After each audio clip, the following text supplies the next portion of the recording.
నమస్తే, welcome to Suman TV. ప్రస్తుతం మనతో పాటు ఉన్నారు X police man advocate doctor Chandreshwar Reddy గారు. నమస్తే అండి. నమస్తే మేడం. తెలంగాణలో రేవంత్ రెడ్డి గారి పరిపాలన స్టార్ట్ ఒక 2-3 రోజుల్లో 2 నెలలు కావస్తోంది. రైట్, మనం చూస్తున్నాం అన్ని శాఖలలోనూ ప్రక్షాళన మొదలు పెట్టారు ఆల్రెడీ. అండ్ పంజాగుట్ట పిఎస్ లో ఒకేసారి మూకుమ్మడిగా 85 మంది ఆఫీసర్స్ ని మార్చేసరికి పెద్ద వైరల్ అయిపోయింది. ఫస్ట్ ఆఫ్ ఆల్ ఏం చెప్తారు ఈ ప్రక్షాళనకు సంబంధించి? సౌత్ ఇండియాలోనే అతి తక్కువ ధరలకి రత్నాలను అందించే ఏకైక సంస్థ 6JVR. It is the interest of the honourable CM Revanth Reddy. ఇప్పుడు ఒక ప్రచారంలో మూకుమ్మడి జరిగిందంటే there must be intelligence inputs ఉంటాయి, సెక్యూరిటీ థ్రెట్ ఉంటుంది. తర్వాత ఫ్రీక్వెంట్గా ఆ రూట్ అంతా సీఎం గారు రెగ్యులర్ పోతుంటాడు. తర్వాత ప్రజాభవన్ ఏదైతే ఉందో దాని దగ్గరలో ఉంది, సెంటర్లీ లొకేటెడ్ పోలీస్ స్టేషన్. ఎలాంటి స్మాల్ ఇన్సిడెంట్స్ అన్న ఫ్లేర్ అప్ అవుతాయి. దానికి ఒక స్ట్రాంగ్ రీజన్ ఉంది. Nizamabad cycle court car drive చేసుకుపోయి ప్రజాభవన్ కొట్టేసిండు. ఆ గేట్లు తర్వాత విరిగిపోయినాయి. మరి పర్పస్ ఏదైంది ఎవరికి తెలియదు. నెగ్లిజెన్స్ ఇవా లేకపోతే ఇంటెన్షనల్ ఇవా వాట్ ఎవర్ ఇట్ ఇస్, అది it comes to be threat. అందుకొరకు ఆయన చేసినాక మళ్ళీ సిఐ గారు ఏం చేశారు, అక్కడ ఆయన కొడుకుని తప్పించి వేరే డ్రైవర్ పెట్టేసి డిలీట్ చేసిండు కేసులకు వెళ్ళి. అది పెద్ద వైరల్ అయి పెద్ద సెన్సేషనల్ ఇష్యూ అయింది. అంటే ఇక పోలీసులు అనేది కూడా కరెక్ట్ లేదనే దాని కింద కన్సీలింగ్ ద ఫ్యాక్ట్ అని 201లో ఒక సెక్షన్ ఉంటుంది. నిజాన్ని దాచిపెట్టి అబద్ధాలను కోర్టు ముందర పెట్టడం, హైలైట్ చేయడం. సో దట్ అందువల్ల అది పోలీస్ ఆఫీసర్, పోలీస్కు మెయిన్ ధన మాన ప్రాణం కాపాడే ప్రథమ బాధ్యత. తర్వాత విఐపి సెక్యూరిటీ, ఈ రకరకాలు ఉంటాయి, పెట్రోలింగ్ అట్లా. విఐపి సెక్యూరిటీ కూడా ఇంపార్టెంట్ రోల్ నవ్ డేస్లో.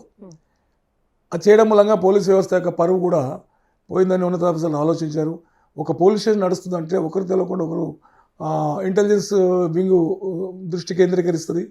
తర్వాత ఎస్బీ వింగ్ అని ఉంటుంది, డీసీపీల కింద సిపి కింద. వాళ్ళ ఇన్ఫర్మేషన్ వాళ్ళు లాగుతుంటారు. ఐబీ ఒకటి ఉంటుంది, వాళ్ళ ఇన్ఫర్మేషన్ వాళ్ళు లాగుతుంటారు.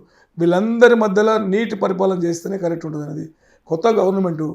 గౌరవ ముఖ్యమంత్రి గారు సెన్సేషనల్గా పవర్లోకి వచ్చాడు. అలాంటి పరిస్థితుల్లో ఆయన తీసుకుంటున్న ప్రతి నిర్ణయం కూడా మంచిది. ప్రచారం కొత్తనే ప్రచారం చేయలే, ఆయన సెక్యూరిటీలో కూడా ప్రచారం చేశాడు. సరౌండింగ్ మంచిగా ఉంటేనే బాగుంటుందండి. ప్రతి సెక్యూరిటీ ఉన్న ప్రతి ఆఫీసర్ ఫోన్ కూడా ట్రాక్లో ఉంటుంది. వాళ్ళు ఏం తాకట్లు చేసినా ఎలాంటి మాట్లాడినా వాళ్ళకు ఒక ఇప్పుడు ఎందుకంటే దగ్గర నమ్మకం ఉంటారు. గత సెక్యూరిటీ ఫెయిల్ కావడం వల్లనే సోనియా ఇందిరాగాంధీ మర్డర్ అయింది. But for security in and out information తీస్తారు. ఈయనకుండే గుణాలు ఏంది, సెక్యూరిటీలో ఫిట్టా, బాడీలు ఫిట్టా, మైండ్ ఫిట్టా, ఈయనకు ఆర్థిక ఇబ్బందులు ఏమైనా ఉన్నాయా, ఎలాంటి పరిస్థితులు ఈయన పోలీసులు నౌకరు చేస్తున్నాడు. పర్సనల్ లైఫ్ స్టైల్ కూడా సెక్యూరిటీ వాళ్ళ దాంట్లో మానిటరింగ్, ఇంటెలిజెన్స్ మానిటరింగ్ చేస్తారు.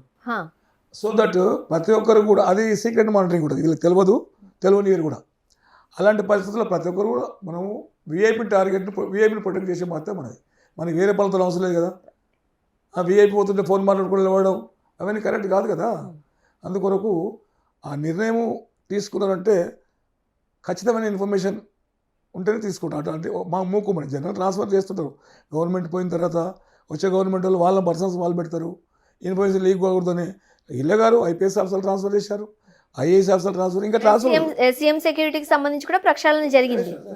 మీరు ఒక అడ్వకేట్గా ఉన్నారు అండ్ ఎక్స్ పోలీస్ మ్యాన్గా ఉన్నారు, మీరు రిటైర్డ్ ఎంప్లాయీ. ఒకేసారి ఇంతమందిని మార్చచ్చు అంటారా? ఏం చెబుతుందంటారు చట్టం? హర్డులు ఎక్కడ మార్చకూడదు అనేది ఎక్కడ లేదు. పోలీస్కి ఒక మాన్యువల్ ఉంటుంది. ఒకరినొకరు మార్చు, ఇద్దరు మార్చొద్దు అనేది ఉండదు.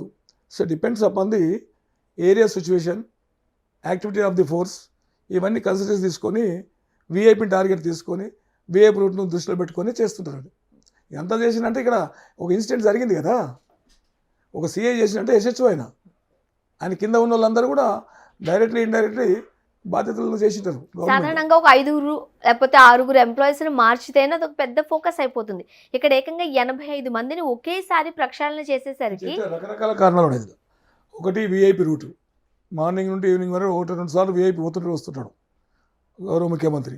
ఆయన కూడా పబ్లిక్లో స్లోగా పోవాలనే కాన్సెప్ట్ కిందనే ఎక్కువ హంగామా చేయకుండా పీపుల్స్ గవర్నమెంట్ లాగా ట్రీట్ కావాలనే కాన్సెప్ట్తోనే విఐపి రోల్లో వండుకుంటూ సామాన్య మానవుల్లాగా పోతున్నాం.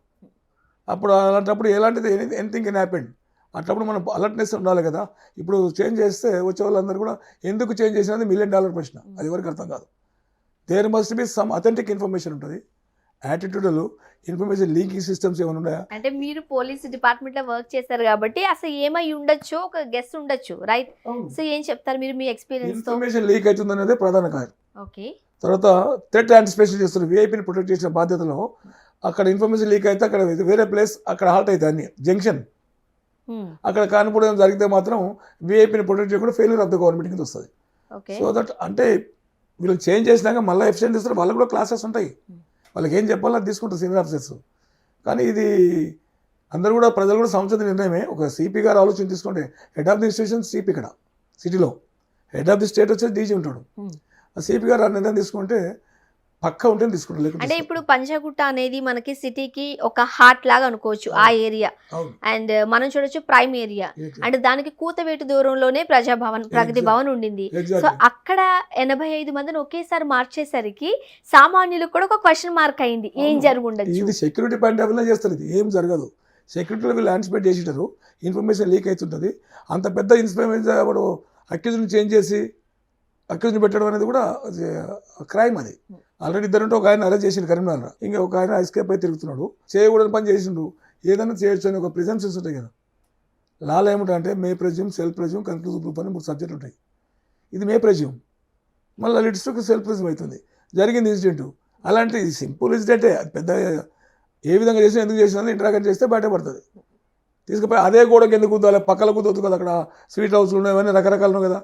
ప్రగతి భవన్ మన ప్రజాభవన్కి ఎందుకు కుద్దాలి, 8 చేయాలి, అది $1 మిలియన్ ప్రశ్న. సో సాధారణంగా మనం ఇప్పుడు చూడొచ్చు, గత ప్రభుత్వంలో ఉన్న అధికారులు కావచ్చు, లేకపోతే ముఖ్య నేతలు కావచ్చు, అవన్నీ కూడా మన ప్రభుత్వం వచ్చేసరికి మార్పులు చేర్పులు అనేది కామన్, ప్రతి ప్రభుత్వంలోనూ మనం చూస్తూ ఉంటాం. సో మన గత ప్రభుత్వంలో ఐఏఎస్ ఐపీఎస్లు కూడా మంచి ప్రమోషన్స్ కొంతమందికి ఇవ్వడం జరిగింది, అక్కడ కూడా ప్రక్షాళన జరిగిందని అనుకోవచ్చు. అది కొంత విమర్శలకు దారి తీసింది. ఎందుకు మార్చారంటే వాళ్ళ కార్యకలాపాలు ఉంటాయి. ధరణి ఉంది, ధరణిలో లాట్ ఆఫ్ దోసుకులు క్రియేట్ చేసినటువంటి నోయింగ్లీ ఐఏఎస్ ఆఫీసర్ ఎందుకు చేసిన అనేది ఆ రోజు సర్కమస్లో వాళ్ళకి తెలవాలి. అవన్నీ కూడా నెగిటివ్ వచ్చి ప్రజలకు జనకంటంగా మారినాయి. ధరణిలో ఎంతమంది సూసైడ్ చేసుకున్నారు. అప్పట్లో కూడా గౌరవ ముఖ్యమంత్రి గారు ఎలక్షన్ క్యాంపెయిన్లో అంతకుముందు చెప్పాడు, ధరణి వచ్చిన తర్వాత ధరణి కంప్లీట్గా ప్రచారం చేసేస్తాము, ఎవరైతే తప్పుడు ఆఫీసర్లో వాళ్ళ మీద చర్యలు తీసుకుంటాము, మా ప్రభుత్వం వస్తుందని అడ్వాన్స్గా హెచ్చరించాడు. అవి కూడా లెక్క చేయకుండా కార్యకలాపాలు చేసినందుకు అలాంటి వాళ్ళని లిస్ట్ తీస్తారు. జనరల్గా ఇంపార్టెంట్ లెక్కనస్ మీదే లిస్ట్ తీసి సిప్ చేయడం జరిగింది. రైట్. ఫైనల్గా ఒకసారి చెప్పండి సార్, మీరు ఆ పోలీస్ మ్యాన్గా వర్క్ చేశారు, ప్రభుత్వాలు మారేటప్పుడు ఈ మార్పులు చేర్పులకు సంబంధించి మీ ఎక్స్పీరియన్సెస్ ఎలా ఉండేవి? జనరల్గా పోలీసు లా ఎన్ఫోర్సింగ్ ఏజెన్సీ బదంగా ఉండడానికి ఛాన్సెస్ ఎక్కువ ఉంటాయి ఏ ప్రభుత్వం ఉన్నా.